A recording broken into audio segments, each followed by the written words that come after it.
አሜሪካና ኢራን እያደረጉት ያለው ንግግር በአሁኑ ሰዓት እየተሻሻለ መሆኑ እየተሰማ ነው። አሜሪካና ኢራን ስዊዘርላንድ ውስጥ እያካሄዱት ባለው ንግግር መልካም ልውጦች መገኘታቸውና የተሳካ መጨረሻ ስምምነት ላይ ለመድረስ ጥረት የተደረገ መሆኑን የአሜሪካ ምክትል ፕሬዚዳንት ቫንስ ተናግረዋል። ንግግሩ ከተጀመረ በኋላ የኢራን ልዑካን ስብሰባውን ረግጠው ለመውጣት ቢዝቱም በሁለቱ ሀገራት ተወካዮች መካከል የሚካሄደው ድርድር ለረጅም ሰዓታት ቀጥሎ ነው እየተካሄዳለው ተብሏል። የዓለም አቀፍ አቶሚክ ኢነርጂ የኒውክሌር ተቆጣጣሪ ተመልሰው ወደ ኢራን በመግባት በመጀመሪያ ደረጃ ንግግር ስምምነት የደረሰባቸውን ነጥቦች ማክበሯን ያረጋግጣሉ ተብሏል። በአሜሪካ በኩል ኢራን የተለያዩ የእህል ምርቶችን ከውጭ ለመግዛት እንድትችል ለማድረግ ሲባል የታገደባትን ሀብት እንዲንቀሳቀስ ትፈቅዳለች። ወሳኙም የባህር መተላለፊያ የሆርሙዝ መሽመጥ መክፈት ያለበት ሲሆን የአሜሪካ ምክትል ፕሬዚዳንት ይህንን አረጋግጠዋል። በሊባኖስ የሚካሄደው ጦርነት በተመለከተም ተገቢው ንግግር እየተደረገበት መሆኑን ነው የተነገረው። የአሜሪካ ኢራን የመጀመሪያ ቀን ድርድር የተገባደደ ሲሆን ሳምንቱን በሙሉ በስዊዘርላንድ የቴክኒክ ጉዳዮች ውይይት እንደሚቀጥልም ተሰምቷል። አደራዳሪ ዎቹ ኳታር እና ፓኪስታን የእስላማባድ የመግባቢያ ሰነድ ማዕቀፍን በተመለከተ የመጀመሪያው ዙር ንግግር ተገባዷል ነው ያሉት። በተቀረው ሳምንት ቀናት የቴክኒክ ውይይት እንደሚቀጥልም ተሰምቷል። ሁለቱ ሀገራት በቀጣይ 60 ቀናት ውስጥ የመጨረሻ ስምምነት ላይ ለመድረስ የሚያስችል ውይይት አድርገው ፍኖተ ካርታ ያሰናዳሉም ተብሎ ተጠብቋል። በሊባኖስ ጦርነት ማቆም ደግሞ ዋነኛው ሁለቱ ሀገራትን ሊያጨቃጭቅ የሚችለው ጉዳይም እንደሆነ ነው የተሰማው። በነዳጅ እና በፔትሮ ኬሚካል የወጪ ንግድ ላይ የተጣለው እገዳም ይነሳል ተብሎ ነው የሚጠበቀው። አሸማጋዮቹ ኳታርና ፓኪስታን በጋራ ባወጡት መግለጫ የድርድሩ ሂደቱን የሚከታተሉ የፖለቲካ ኮሚቴና በሊባኖስ ጦርነት የሚያስቆመው ቡድን መመስረቱንም አስታውቀዋል።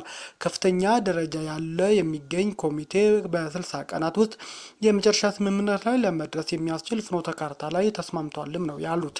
የአሜሪካና ኢራን ድርድር በስዊዘርላንድ የተካሄደ ሲሆን ኳታርና ፓኪስታን በጋራ ባወጡት መግለጫ እንዳሉት የመጀመሪያ ቀን ድርድር ነጥቦችንም ዘርዝረዋል። ሉሰርኔ በተባለ ሐይቅ የተካሄደው ድርድር አዎንታዊና ጥሩ ውይይት ተካሂዶባታል ነው ያሉት። ከፍተኛ ደረጃ ያለ የሚገኝ ኮሚቴም ድርድሩ በጥሩ ሁኔታ ተከታትሎታል ብለዋል። ሁለቱ ሀገራት ዋነኛ ተደራዳሪዎቹ የደረሱበት ለኮሚቴው ያስታውቃሉ ነው ያሉት። ኮሚቴው ግጭትን ለማስቆም ከተቋቋመው ቡድን ጋር በመሆን የኒውክሌር የማዕቀብና የመግባቢያ ሰነዱ አተገባበርን ይከታተላልም ተብሏል።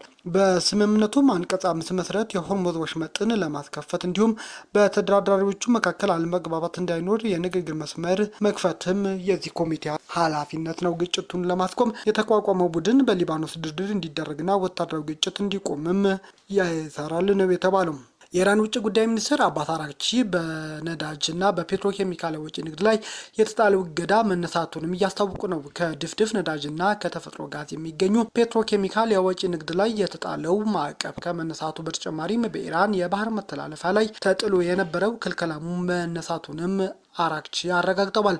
በተጨማሪም ማዕቀብ ተጥሎበት የነበረ የተወሰኑ የኢራን ሀብቶች እንዲለቀቁም ተነጋግረን ተስማምተናል ብለዋል። የማዕቀቦቹ መነሳት የኢራን የሀብት ምጣኔ መልሶን ግንባታ እንደሚደግፍ በኤክስ ገጻቸው ላይ ባሰፈሩ ጽሑፍ አባስ አራግቺ አስታውቀዋል። በሊባኖስ ያለው ጦርነት እንዲቆም የኳታርና ፓኪስታን ልዑካን ላበረከቱት አስተዋጽኦም አመስግነዋል።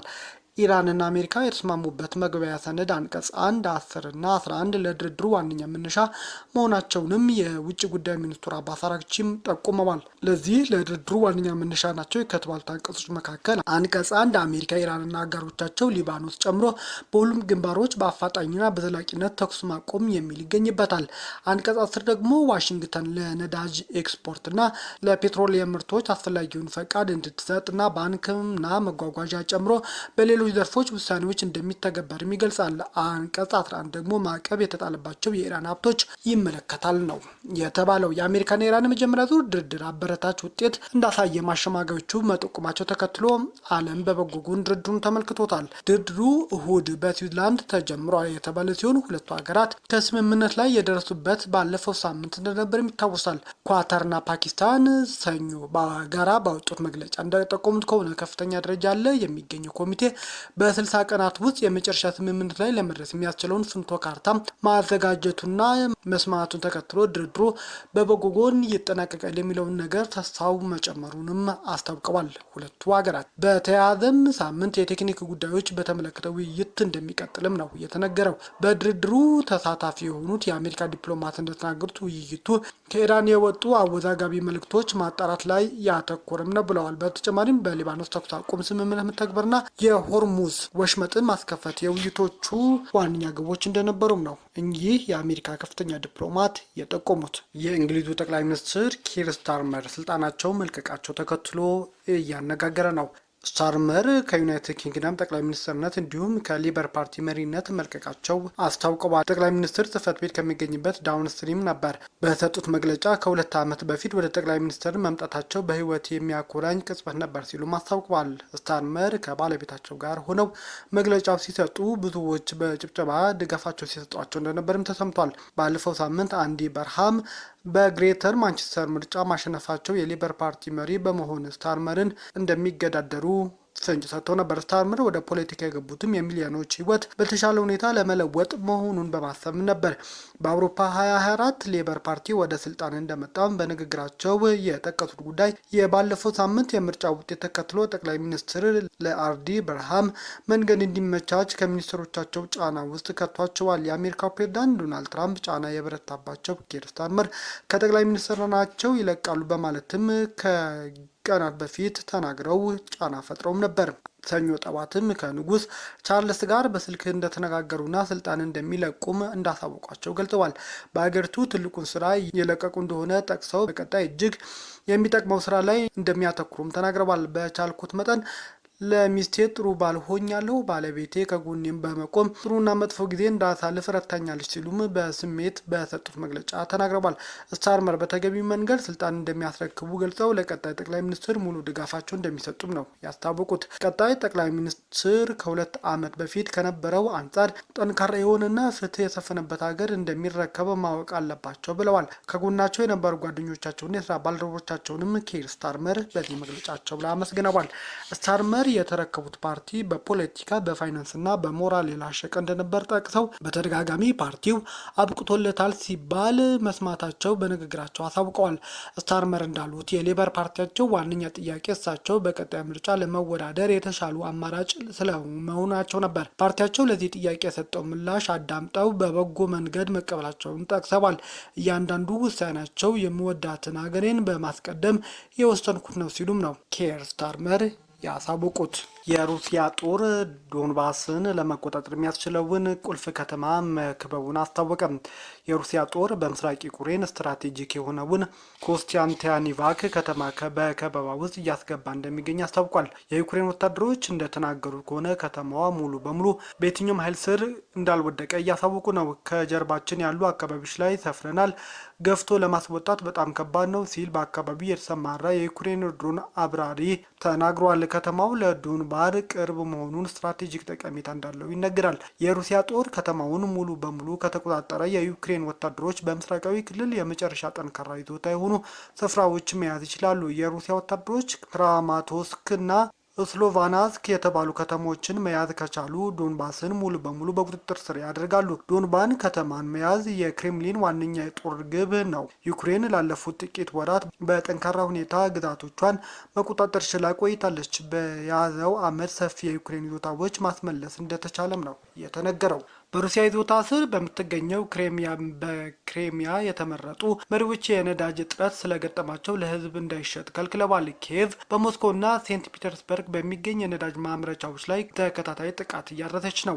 የሩሲያ ወታደሮች ከደቡባዊ አቅጣጫ ተነስተው ኮንስታንቲቪያን ከተማ አቅራቢያን ከበዋል። ሞስኮ ጦሯ በደቡብ ምዕራብ በኩል በፍጥነት እየገሰገሰ እንደሆነና የዩክሬን ወታደሮች እንደከበበ አስታውቋል። የኪየቭ 19ኛ ሰራዊት ክፍለ ጦር አዛዥ ብርጋዴር ጄኔራል ኦሌክሳንደር ባኩሊን ይህ አስተባብለዋል። ሁኔታው በቁጥጥር ስራችን ነው፣ ጠላት አልተሳካለትም ሲሉም ነው ያስታወቁት። ሆኖም ግን በከተማው ወደ 130 የሚጠጉ የሩሲያ ወታደሮች መኖራቸውንም ጠቁመዋል። ቢቢሲ ያነጋገርኳቸው ያሉ የዩክሬን ጦር ኃላፊ እንዳለው አሁን ያለው ሁኔታ ሞስኮ እንደገለጸችው የከፋ ወይም ኪየቭ እንዳለችው የለዘባት ላይሆን ይችላል። አሁንም በከተማ ውስጥ ጥቃት መድረስ የሚችሉ ቡድኖች አሉ። የሩሲያ ወታደሮች ቁጥርም እየጨመረ ነው ብሏል። ኮንስታንቲቪያክ ከተማ በበጋ ወቅት ለዩክሬን ጦር እንደ መጠለያም ያገለግላል። የዩክሬን ድሮኖች ማንኛውም እንቅስቃሴ ሲመለከቱ እርምጃ የሚወስዱበት ቀጠና መሆኑንም ነው የተገለጸው። የሩሲያ ድሮኖች የዩክሬን ድሮኖችን ማስወንጨፊያ ማዕከሎችንም ኢላማ በማድረግ ጥቃት እያደረሱ ነው። የዩክሬን የድሮን አብራሪ ለቢቢሲ እንዳስታወቀው የሩሲያ እግረኛ ጦር ላይ አነጣጥረው ጥቃት የሚፈጽሙ ሲሆን የሞስኮ ኃይሎች ግን ብዙ ሮኬቶችን ተኩሳሉ። የሩሲያ ጦር እንደ ፖክሮቫስክ ያሉ ቁልፍ ከተሞች በቁጥጥር ስር ለማዋል መጠበትን መንገድ በኮንስታንቲቪያክ ከተማም የሚደግም ይሆናል። የሩሲያ መከላከያ ሚኒስቴር ከሰሞኑ ባወጣው መግለጫ በከተማዋ ምዕራባዊ ክፍል ያሉ መንደሮች መቆጣጠሩንም አስታውቆ ነበር። የደቡብ አፍሪካ መንግስት ሰኔ 30 መቃረቡን ተከትሎ የጸጥታ ኃይሉ ማጠናከሩን አስታወቀ። በደቡብ አፍሪካ የሚገኙ መጤ ጠል ቡድኖች ማንኛውም በሀገሪቱ ውስጥ የሚገኝ ህገወጥ ስደተኛ እስከ ሰኔ 30 ለቆ እንዲወጣ ትዕዛዝ ማስተላለፋቸው ይታወሳል። ከተቀመጠው ቀነ ገደብ በኋላ በሀገሪቱ ውስጥ ከተገኙ ግን ንብረቱ እንደሚዘረፍና ህይወቱ እንደሚያጠፉ ጨምሮ ማስፈራሪያ ሰጥተዋል። ይህንን ተከትሎ የደቡብ አፍሪካ መንግስት ዛሬ ባወጣው መግለጫ የጸጥታ ኃይሉን ለማጠናከር እየሰራ መሆኑን አስታውቋል። የሀገሪቱ ተጠባባቂ የፖሊስ ሚኒስትር ፍሮዚ ካቻሊያ ሲናገሩ በሁለቱ የሀገራችን ግዛቶች ውስጥ የሚኖሩ ማህበረሰቦችን፣ መሰረተ ልማቶችና ቁልፍ የመንግስት መስሪያ ቤቶችን ለመጠበቅ አስፈላጊውን የተቀናጀ ኃይል የማስፈር እቅድ አለን ብለዋል። ጨምረውም ሰዎች በሰላማዊ መንገድ ተቃውሞ የማሰማት መብት አላቸው፣ ነገር ግን በዚህ ሽፋን ወንጀል መፈጸም፣ አመጽ ማስነሳትና ንብረት ማውደም አይቻልም። እንዲህ አይነት ድርጊቶች አንታገስም በማለት አስታውቀዋል። ደቡብ አፍሪካ መከላከያ ሚኒስቴር በበኩላቸው ከሰኔ 30 አንስቶ እንደ አውሮፕላን ማረፊያ የመሳሰሉ መሰረተ ልማቶች ላይ ለመጠበቅ ወታደሮች እንደሚያስተማሩም ገልጸዋል።